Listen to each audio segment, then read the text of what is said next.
사랑하는 우리 오송봉산교회 성도 여러분, 오늘 우리는 대림절 세 번째 주일 예배로 하나님께 나와서 예배를 드리고 있습니다. 이 시간 우리의 마음과 생각을 한번 정돈하시고 세상의 분주함을 내려놓은 채 살아계신 하나님의 음성을 듣고 하나님께서 내게 주시는 말씀의 내용이 무엇인지를 깨닫는 느낌을 가지고 예배를 드릴 수 있는 축복의 시간이 되어지기를 간절하게 축복합니다. 정말 이 시간이 정말 사람에게 시선이 맞춰지는 시간이 아니고 오직 하나님을 향한 내 마음속에 소망 중에 거하시는 주님을 바라보시면서 나의 나된 것을 바라볼 수 있는 은혜가 이 시간 성령님을 통해서 우리의 마음이 울림도 될 것이고 찔림도 될 것이고 감동돼 되어서 하나님의 말씀 가운데 젖어 있는 그런 은혜의 시간, 무료한 시간이 아니고 짜증나는 시간이 아니고 이 예배 시간이 들려지는 그 음성이 내게 있음으로 인해서 하나님의 말씀이 내 속에 들어옴으로 해서 그 음을 들을 수 있는 생명력 있는 여러분들의 귀한 축복의 시간이 되어지기를 주의 이름으로 축복합니다. 할렐루야. 자, 오늘 우리가 이사야서 61장 1절과 3절의 말씀에 보니까 오늘 이사야 선지자는 당시에 백성들에게 절망의 시대에 살던 백성들에게서 한복판에서 울려 퍼지는 그들의 음성을 듣고 하나님으로부터 받는 그 은혜와 축복이 있어요. 여러분들, 저는 사람들한테 그런 얘기를 합니다. 세상살이가 얼마나 힘드냐고, 여러분들 돈 버느냐고 얼마나 힘드냐고, 일하느냐고 얼마나 힘드냐고, 마음이 얼마나 지쳐있고 많은 것을 통해서 상처받고 아픔이 있고 슬픔이 있어가지고 얼마나 인생살이 하느냐고, 얼마나 힘드냐고. 그럴 때에 우리 주께서 나에게 들려주시는 이 희망적인 이 메시지가 내 가슴을 피업하면서 하나님의 음성이 들려질 때에 이 말씀을 통해서 위로가 되어지고 소망이 되어지고 희망이 되어지고 삶의 보람이 되는 그런 메시지를 들 때에 나의 잃어버렸던 것을 오늘 예배당에 와서 찾고 두드리고 얻어갈 수 있는 시간이 된다면 여러분들 오늘 이 시간 예배가 얼마나 여러분들에게 귀한 축복의 시간이 되어지는지, 그런 축복의 시간이 되어지기를 주의 이름으로 축복합니다. 오늘 이사야 선지자는 하나님의 말씀을 통해서 선언합니다. 이 말씀은 단순한 위로가 아닙니다. 이 말씀은 하늘의 명령으로서의 구원의 선포, 회복의 선언을 하고 있음을 볼 수가 있다는 것입니다. 1절에서 주 여호와여 영이 내게 내리셨으니 이는 여호와께서 내게 기름을 부으사 가난한 자에게 아름다운 소식을 전하게 하려 하심이라. 여기서 모든 회복은 어디서 나오느냐, 이것입니다. 우리에게 상처난 마음이, 아팠던 마음이, 이 회복하심이 어디서 나오느냐. 오늘 이사야 선지자는 주 여호와의 영이 내게 임하셨으니. 여러분들, 우리가 살리는 것은 영이라고 하지 않습니까? 내 속에 하나님의 영이 내 속에 임재될 때에 영적인 회복하심이 있어지는 것을 느낄 수 있는 여러분들이 되어지기를 주의 이름으로 축복합니다. 여러분, 예수를 믿으려면 나 혼자 믿으면 힘들어요. 교회를 다니려면 나 혼자 다니려면 힘들어요. 근데 성령을 받으면, 성령님이 내 안에 역사하시면 예수 믿는 것이 기름 부음을 받는 것처럼 우리 속에 하나님의 성령을 통해서 찬양하게 하시고 기도하게 하시고 말씀 듣게 하시고 봉사하게 하시는 하나님의 성령의 힘을 덧입고 하게 되면 얼마나 힘 있는지 모른다는 사실입니다. 여러분, 사람의 말로는 바뀌지 않습니다. 아무리 좋은 말을 들어도 사람이 바뀌지가 않습니다. 근데 하나님의 성령이 내 마음을 취업하면, 은혜를 주시면 사람이 놀랍게 변화되어지고 바뀌는 것을 볼 수가 있다는 것입니다. 여러분 스스로 한번 생각해 보세요.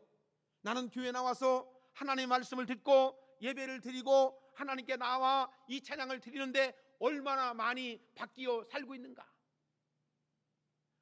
스스로 생각하기를 나는 많이 바뀌었다고 생각하지만 어떤 사람은 나는 전혀 바뀐 것이 없어, 교회는 나오는데 예배는 드리는데 신앙생활을 하는데 바뀐 것이 전혀 없어 하면은 은혜가 그만큼 없다는 거예요.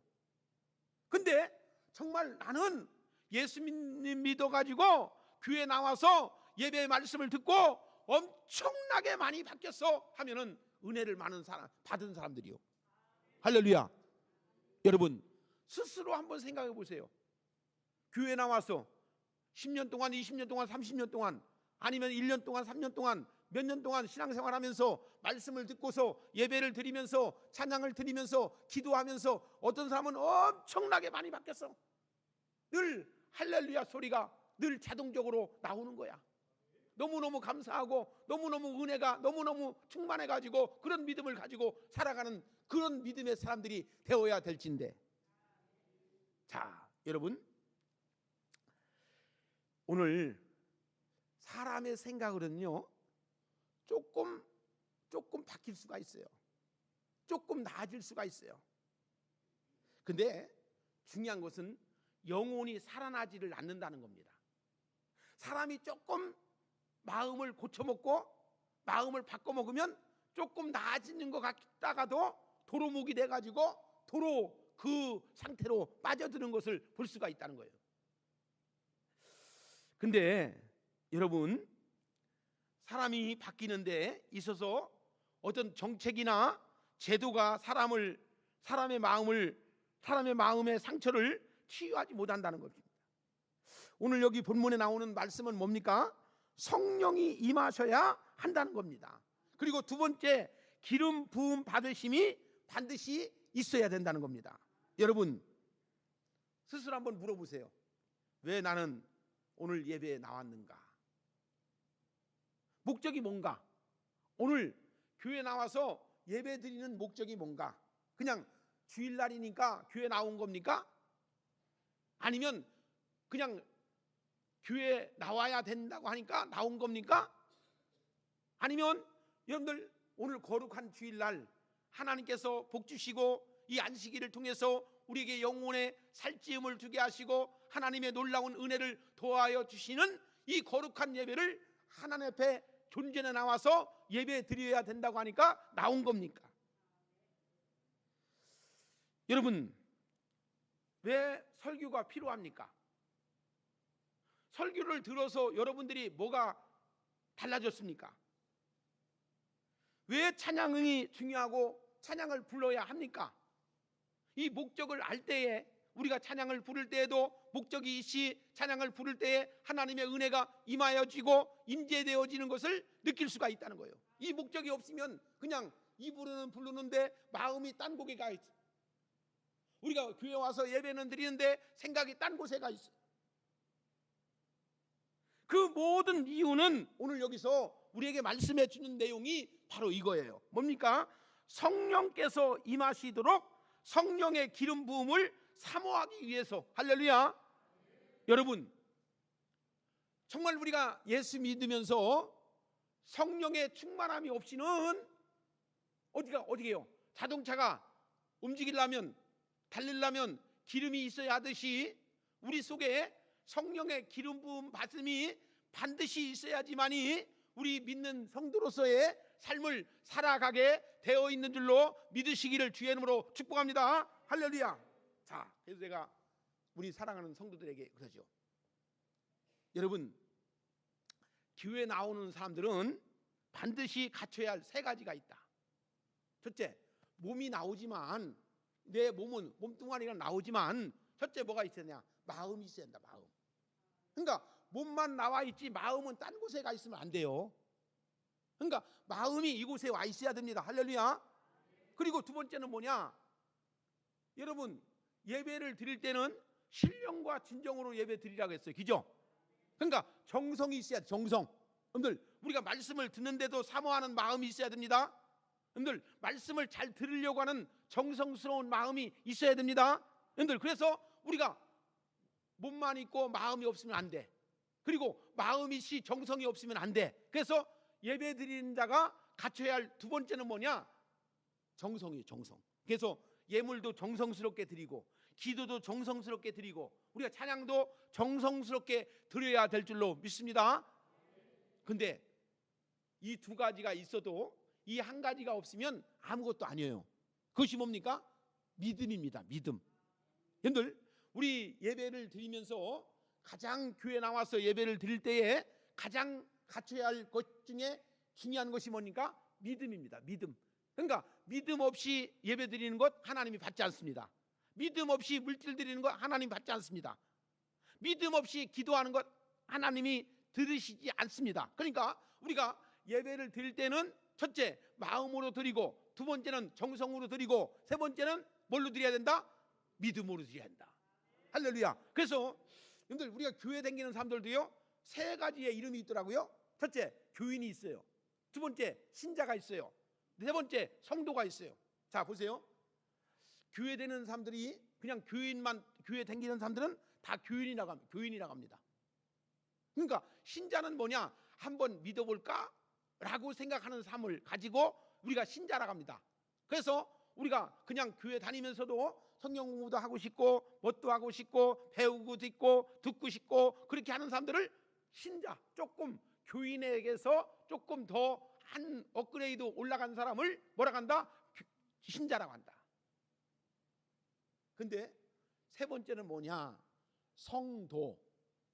그러니까 그리스도 예수를 통해서 거듭나고 그 주님을 나의 주님으로 믿고, 이제는 내가 산 것이 아니오 내 안에 계시는 주님을 위해서 살겠다고 고백하는 사람에게 붙여진 이름이 뭐라고 한다? 성도라고 한다. 사랑하는 여러분, 저는 우리 오송봉산교회 사랑하는 성도들이 이곳에 와서 주님을 만나고 주님의 은혜 가운데 여러분들의 인생이 보람을 찾고 가치를 누리고 하나님 앞에 온전하게 믿음으로 승리할 수 있는 귀한 복이 임하시기를 주의 이름으로 축복합니다. 할렐루야. 자,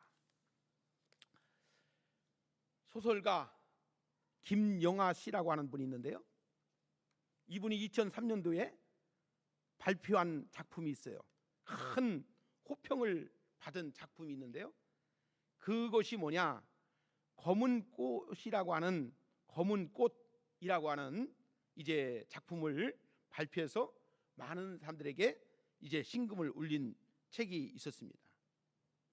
그 책 내용에 보면 구한말에, 그러니까 이제 우리나라가 일제 강점기에 들어가기 전에 가장 어려운 대한민국의 시기에 구한말에 이제 많은 사람들이 여기저기서 살지 못하니까 어디로 가느냐 하면은 멕시코로 이주하여서 험난한 삶을 살아갔던 우리 조상들의 이야기를 담고 있는 책이 검은 꽃이라고 하는 책 내용입니다.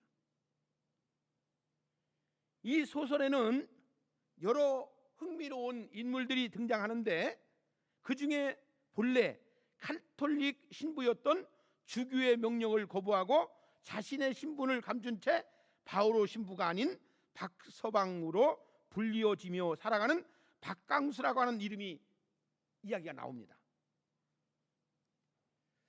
그는 저 밑에 있는 유도라고 하는 유도 알죠? 조그만 섬에서 뱃사람의 아들로 태어났다고 합니다. 대부분의 섬사람이 그러하듯이 그의 고향 역시 굿판이 성행했던 곳인데다 어린 시절 무당집에서 자란 경험으로 인해서 무속신앙에 매우 친숙한 사람이었다고 합니다. 경험으로는 무속신앙에 매우 친숙한 사람이었는데, 그런 반면에 그 시대의 대부분의 조선 사람들이 그러했듯이 기독교 신앙을 너무도 낯설어 했다고 합니다. 그렇지만 그는 우여곡절 끝에 카톨릭 신부가 되고 먼 이국에서 여러 군상의 인물들과 부대끼면서 새삼 기독교의 신비와 모순을 곱씹게 되는 장면이 그 책 속에 나옵니다. 제가 그 소설의 일부를 잠깐 읽어드리도록 하겠습니다. 바오로 신부는 인간을 대신하여 죽었다고 하는 사람을 잘 알고 있었다. 그 사람 덕에 목숨을 건졌고 그 사람을 위해서 말레이시아에 페낭까지 다녀왔다. 그 사람처럼 대겐노라며 바닥에 엎드려 서품을 받았다. 처음 첩첩 산중의 숫골에서 그 사내에 대한 이야기를 들었을 때에 그는 너무도 기이한 종교의 탄생 설화의 단박에 매료되었다. 그것은 정녕 이상한 이야기였다. 신이 아닌 인간의 몸으로 태어났다는 것은 이해할 수가 있었다. 그것은 고향 유도에서 너무 자연스러운 일이었기 때문이다. 그곳에는 1년에도 수십 번씩 신이 인간의 몸을 빌려 현현하였다고 이야기를 들었다. 근데 그 신이 인간의 몸을 떠나지 않고 아예 평생을 살아버린다는 이야기를 처음 들었다. 중략입니다. 어쩌면 이 이야기 속에 가득한 그 모순들에 그는 매혹되지 되었는지 모른다. 신이며 인간이며 전능하면서 무능하며 끔찍하면서도 신비로웠기 때문이다. 무속적 세계관에서 익숙한 박강수에게는 이른바 정신현상은 그다지 놀랄 게 없는 일이었습니다. 온갖 신들이 사람에게 더 씌워져서 각종 신기한 모습을 보이는 일들을 어릴 때 충분히 듣고 봐온 이야기였습니다. 하지만 신이 단지 사람의 몸을 빌려 잠시 머물다 떠나지 않고 철저하게 사람으로 태어난 사람으로서 살아간다는 기독교 신앙의 복음은 그의 세계관에서 강력한 충격을 일으켰습니다. 물론 이것은 소설가인 상상력에 맡길 수도 있지만, 그러나 그 소설 속의 박강수 바오로 신부가 기독교를 접하고 느낀 경외감은 단순히 허구가 아니고 그 시절의 대다수의 많은 사람에게 우리네 신앙의 조상들이 가졌을 충격과 감동과 그리 크게 다르지 않을 것임을 충분히 짐작할 수 있는 내용이었습니다. 특별히 성탄을 준비하는 대림절을 맞이하는 우리가 하나님의 아들 진정한 사람으로서의 사람답게 살아가시려 사람으로서 태어났다는 복음은 우리가 거듭 돌이켜 봐도 지나침이 없는 기독교 신앙의 위대한 본질이었던 것을 깨닫게 된다는 내용입니다. 자, 여러분, 여기서 우리가 한 가지 질문을 던지지 않을 수가 없는 거예요. 여러분, 저는 신앙을 너무나 뜬구름 잡는 이상적인 것만 가지고 생각하지 말고 현실적으로 나에게 다가오신 예수 그리스도가 나에게 어떤 분이신지, 나와 함께 하시는 그 주님이 나의 인생 속에서 어떻게 역할을 하시는지를 느끼면서 살아갈 수 있는 여러분이 되어야 된다는 거예요. 너무나 신앙이 너무나 정말 이상적으로 저 멀리 있는 것처럼 생각하지 말고 나에게 가까이 오셔서 내게 말씀하시는 그 말씀, 그 음성을 듣고 주님이 속삭이시는 그 음성까지 들을 수 있는 여러분들이 되어야 된다는 거예요. 할렐루야. 자, 대체 예수님께서 무엇을 위해서 사람으로 오셔서 왜 사람으로 살아가셨을까? 한번 생각해 보셨습니까? 전능하신 하나님, 무소부재하신 하나님, 그 하나님이 왜 구태여 인간의 모습으로 이 땅에 오셔서 30년 동안 동고동락하고 배신당하고 모함당하고 그렇게 멸시를 받으시고 그렇게 험한 십자가를 통해서 그 짐을 지어야 했을까라고 하는 것을 한번 생각해 보셨습니까? 여러분은 제가 물어본다면 아마 어렸을 때부터 교회 다녔고 신앙생활했던 그 주워 들은 건 있어가지고 그냥 이론적인 이야기, 어떤 이상적인 이야기는 많이 할 겁니다. 근데 중요한 것은 뭐냐? 저는 누가복음 4장 14절부터 21절에 기록된 말씀을 보면 이 누가복음의 저자에 의하면 예수님께서는 사탄의 시험을 말씀을 가지고 이기신 후에 본격적으로 공생애를 시작하시는 장면이 그 성경에 나와요. 그리고 예수님도 고향 갈릴리 지방 나사렛 마을로 가셨습니다. 그리고 안식일을 해당으로 가셔서 예언자 이사야의 글이 적힌 이 두루마리기를 말씀을 펼쳐서 그 당시에 읽어줬던 말씀이 나오고 있습니다. 한마디로 정리하면 예수님께서는 기름 받은 부음 받은 자로서 가난한 자들을 위해서 이 땅에 오셨다라고 감히 말할 수가 있는 거예요. 여러분, 우리는 이 총체적 의미의 가난한 자의 고통은 짊어진 이들을 찾아오신 주님의 모습을 반드시 우리는 명심해야 된다라고 성경을 우리에게 말씀해 주고 있다는 겁니다. 제가 인터넷 찾아보니까 성경에 가난한 자라고 하는 성경 구절이 수십 개가 나오더라고요. 여러분들 집에 가서 찾아보세요. 예언자들이 그렇게 말씀해주고 있고 예수님의 제자들도 그렇게 말씀해주고 있고 심령이 가난한 자는 복이 있다니 모한 자는 가난한 자는 복이 있다니 시편 기자도 가난에 대해서 얼마나 많이 있는지 말씀해주는지 몰라요. 누가복음 6장 20절에 보니까 예수님께서는 너희 가난한 자는 복이 있나니 하나님 나라가 너희 것임이라고 말씀하셨죠. 이 복음서 전반에 걸쳐서 가난한 자들과 함께 하시며 불의한 자들을 꾸짖는 예수님의 모습을 쉽게 발견할 수가 있어요. 따라서 우리는 오늘 우리가 읽은 본문의 말씀에 1차적으로 향하는 바벨론의 이스라엘 포로들과 같은 가난한 사람들을 위해서 오신 메시아의 모습을 늘 마음 깊이 새겨야 될 줄로 믿습니다. 할렐루야. 자, 물론 이것은 예수님을 믿으면 가난에서 벗어나고 부자가 된다는 맹목적 기복신앙이 아닙니다. 가난한 사람들을 무조건 편들으라고 하는 것도 아닙니다. 사람들은 경제적 계급으로 사람들을 구분하고 나누어서 갈등을 부추기고 더더욱더 그렇게 나가는 것을 볼 수가 있죠. 자, 성경에도 그랬죠.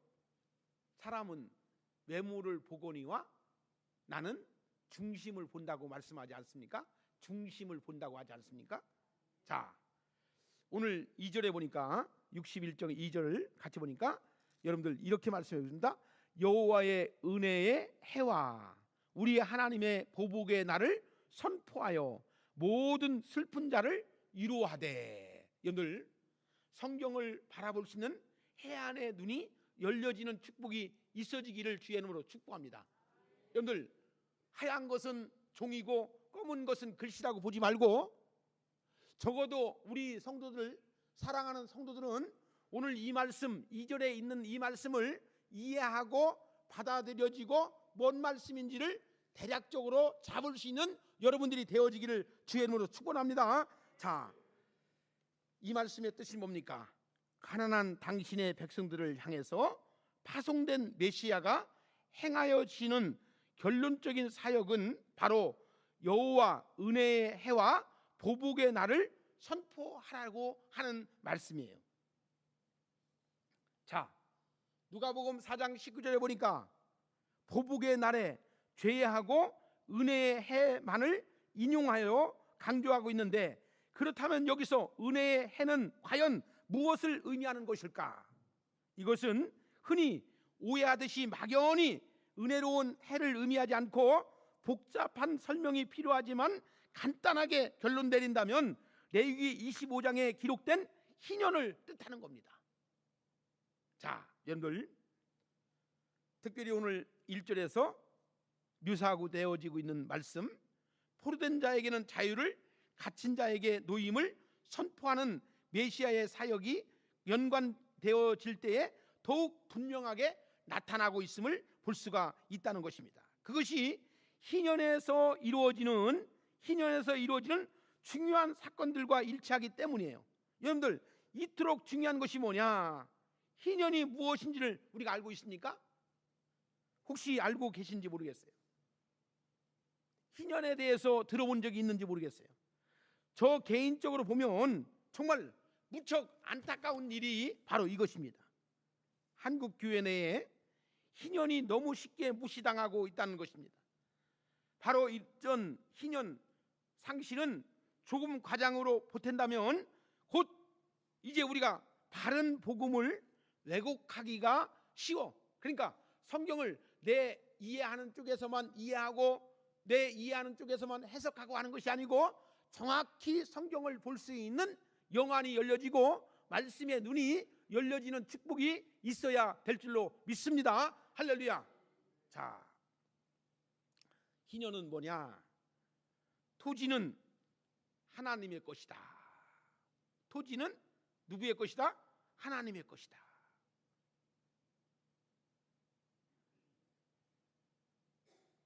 이 모든 땅은 누가 주셨느냐? 하나님이 주신 거예요. 근데 인간들이 욕심을 부려가지고 이 자유민주주의, 자유한 민주주의를 가지고 있는 사람들은요, 땅을 주고 사잖아요. 공산주의는 땅을 주고 사지 않습니다. 국가가 임대합니다. 50년 임대, 100년 임대합니다. 중국이나 러시아나 이런 나라, 우즈베키스탄 이런 나라도 아직도 사회주의이기 때문에 땅을 팔고 사고 할 수가 없어요.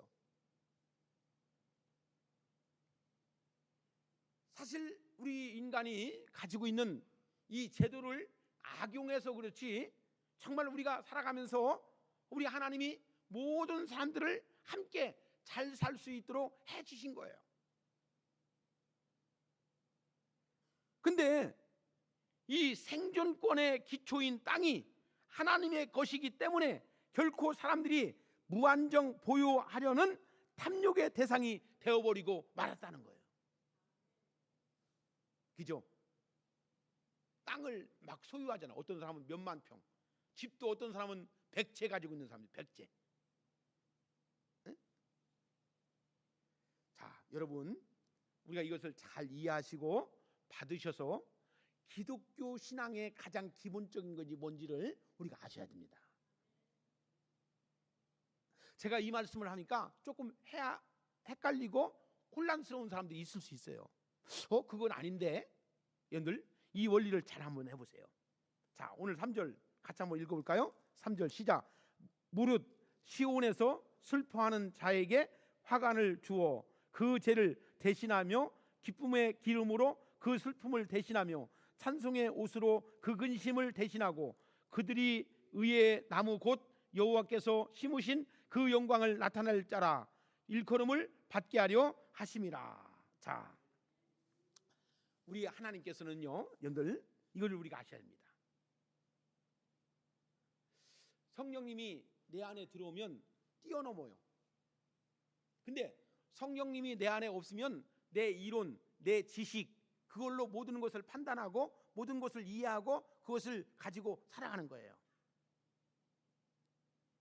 근데 성령님이 내 안에 역사하시면 하나님의 은혜 가운데, 말씀 가운데 그 감동으로 그걸 뛰어넘습니다. 자, 오늘 하나님께서 메시아를 통해서 주시는 모든, 여기서 가난하고 슬퍼하는 이들에게 주는 위로의 핵심이 뭡니까? 전복과 반전과 뒤엎음과 뒤집음을 말해주고 있다는 겁니다. 자, 우리가 인생 역전이라는 말이 있죠? 인생 역전. 자, 사랑하는 여러분, 자, 인생이라고 하는 것이 여기서는 잘 안 되는 것 같지만 저기서는 잘 되는 경우가 있어요. 여기서는 잘 되는 것 같지만 저기서는 안 되는 경우가 있어요. 여러분들 그것을 바라봐야 됩니다. 여러분, 이 기름을 부음 받으신 주님께서 우리 가운데 사람으로 오셨어요. 왜 오셨느냐? 우리를 구원하시기 위해서 오셨다는 겁니다. 믿으십니까? 여러분들, 자, 여러분들 우리가 보세요. 우리가 예수를 믿어요. 근데 어떤 사람은 거기까지만 믿고요, 그 이상은 못 믿는 사람이 있어요. 어떤 사람은 여기까지는 아는데 거기까지는 모르는 사람이 있어요. 몰라. 그래서 여러분들이 성경을 통해서 어떻게 우리가 그 너머에까지도 알 수 있고 그 믿음으로 나갈 수 있느냐라고 하는 것은 기름 부음을 받은 하나님의 성령이 내게 임재해야지만이 그것이 이해가 되고 그것이 받아들일 수 있는 신앙적 자세가 있다는 것입니다. 네? 할렐루야. 자, 여러분, 이 땅에 우리 주님이 오셨어요. 그리고 우리의 모든 가난과 슬픔에 함께 오시며 희년과 함께 심판을 선포하시고 정의로운 위로를 오늘 우리에게 주시는 말씀입니다. 네? 할렐루야. 여러분들, 우리가 이 땅에 살아가면서 그리스도 예수를 믿고 구원의 주로 섬기는 믿음의 사람들은 자기 신앙관이 분명해야 됩니다. 자기 가치관이 분명해야 됩니다. 할렐루야. 여러분들, 이것이 흔들리면 신앙도 흔들리고 믿음도 흔들린다는 것을 우리가 아셔야 합니다. 자, 여러분들, 우리의 가장 비참함이 뭡니까? 의로움으로 바뀌는 것이 비참함이니까 지금 우리는 성탄절을 보내고 있어요. 이제 성탄을 통해서 그리스도 예수가 나의 주님으로 다가오고 있음을 우리가 볼 수가 있습니다. 여러분, 인생의 기다림이 뭐예요?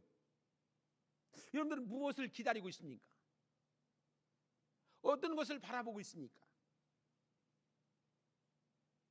예수님께서 이 땅에 다시 오시는 성탄의 즈음에 우리는 예수님을 통해서 나의 구원의 주, 하나님의 영광의 주로 이 땅에 오신 예수님을 온전하게 기다리고 있는지 한번 생각해 볼 수 있는 시간이 되었으면 좋겠어요. 그냥 아무 생각 없이 교회 다니는 것이 아니고, 믿음 없이 교회 다니는 게 아니고, 그냥 종교인으로 교회 다니는 게 아니고, 교인으로서 교회 다니는 게 아니고, 정말 믿음의 확신을 가지고 하나님의 말씀을 부여잡고 믿음의 신앙을 가질 수 있는 여러분들이 되어지기를 주의 이름으로 축복합니다. 할렐루야. 2000년 전 이미 오신 주님을 오늘 이 시간 묵상했으면 좋겠습니다. 다시 오실 예수님에 대한 기다림의 의미를 다시 한번 되새겼으면 좋겠습니다. 그리하여 우리는 인생의 주님과 더불어서 참된 성령의 충만한 가운데서 믿지 않는 자처럼 살지 않고 믿음이 적은 사람처럼 찾지 아니하고 날마다 내게 부어주시는 하나님의 은혜를 만끽할 수 있는, 하나님께서 날마다 내려주시는 것을 느낄 수 있는 우리 오송봉산교회 성도 여러분들이 되어지기를 주의 이름으로 축복합니다. 우리 곁에 가난하고 슬피 울고 위로받기를 원하는 이들에게 우리가 주의 이름으로 사랑해주고 주의 이름으로 감싸주고 우리가 주의 이름으로 함께할 수 있다면 우리의 인생이 얼마나 보람되고 가치 있고 의미 있는 인생을 살아가는지, 지금까지는 우리가 나의 나된 것만 가지고 살아왔다면 지금부터라도 나의 나된 모습 속에서 그리스도의 참된 모습이 나옴으로 인해서 누구에게 희망을 주어지고 누구에게 참된 복음의 말씀을 들려줄 수 있는 인생을 살아갈 수 있다면 내 인생이 과연 헛된 인생이라고 말할 수 있을까? 그렇죠? 믿는 자처럼 살아갑시다. 할렐루야. 믿음이 없는 사람처럼 살지 말고 믿는 자처럼 말하고 믿는 자처럼 행동하고 믿는 자처럼 섬겨주는 그 아름다움이 우리에게 있을 적에 하나님 보실 때에 아름답고 귀하고 복된 것이 우리 속에 담겨지는 놀라운 역사가 있어질 것입니다. 정말 우리가 이 세상에 살아가면서 정말 믿음으로 산다는 것이 얼마나 힘들고 어려운지 괴로운지 몰라요. 그러나 성령님이 내 안에 계시면 그 성령님으로 하여금 내 속에 있는 모든 것들을 하나님의 영광을 위해서 그 일을 하게 하신다는 것입니다. 우리 찬송 82장을 우리 오늘 받은 말씀을 가지고 우리가 함께 불러보겠습니다. 슬픈 마음 있는 사람이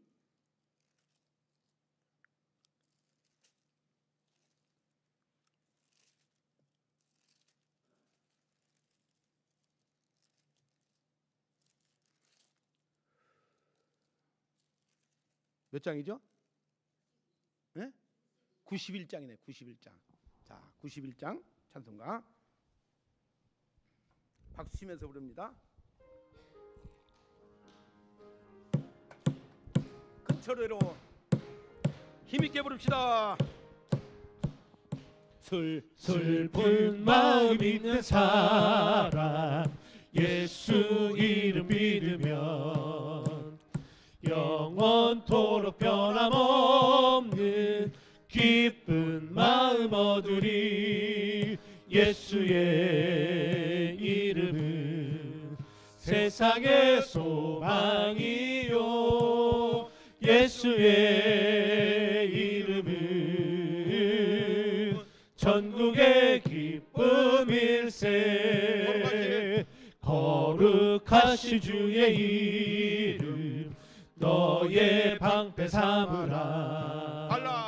환난 시험 당할 때에 주께 기도드려라. 예수의 이름은 세상의 소망이요. 예수의 이름은 전국의 기쁨일세. 존귀하신 주의 이름 우리 기쁨 되도다. 주의 품에 안길 때에 기뻐 찬송 부르리. 예수의 이름은 세상의 소망이요. 예수의 이름은 전국의 기쁨일세. 우리 갈 길 다간 후에 보좌 앞에 나가 왕의 왕께 경배하며 멸류관을 드리리. 예수의 이름은 세상의 소망이요. 예수의 이름은 전국의 기쁨일세. 아멘. 아멘. 우리 다 같이 기도하겠습니다. 사랑의 주님, 이 땅에 사람으로 오시어 사람으로 살아가신 하나님, 저마다의 마음을 흔드는 가난과 슬픔 한복판에서 주님을 기다리게 하여 주신 것을 감사합니다. 우리를 향해서 달려오시는 주님을 기다립니다. 주님께서 선포하시는 희년과 정의로운 심판을 기다립니다. 그리고 우리를 전적으로 새롭게 하시어 의의 나무로 사용하시는 은혜를 간절히 간구합니다. 그리하여 사람을 수단과 도구로 이용하는 욕망의 질서를 물리쳐 주시고 사람을 사람답게 하는 참된 성령의 충만함을 덧입는 귀한 믿음의 성도들이 될 수 있도록 하나님 역사에 주시옵소서. 이번 2025년 성탄 주일에 참된 주님을 만나 우리의 인생이 바뀌어지고 달라지고 변화되어지는 그런 놀라운 삶을 살아갈 수 있도록 늘 인도하시고 함께하여 주시옵소서. 우리 사랑하는 오송봉산교회 모든 믿음의 지체들이 하나님의 놀라운 은혜를 엄습하며 그 신앙 속에서 젖어드는 복 있는 심령들이 되어지기를 간절히 예수님의 이름으로 기도드리옵나이다. 아멘.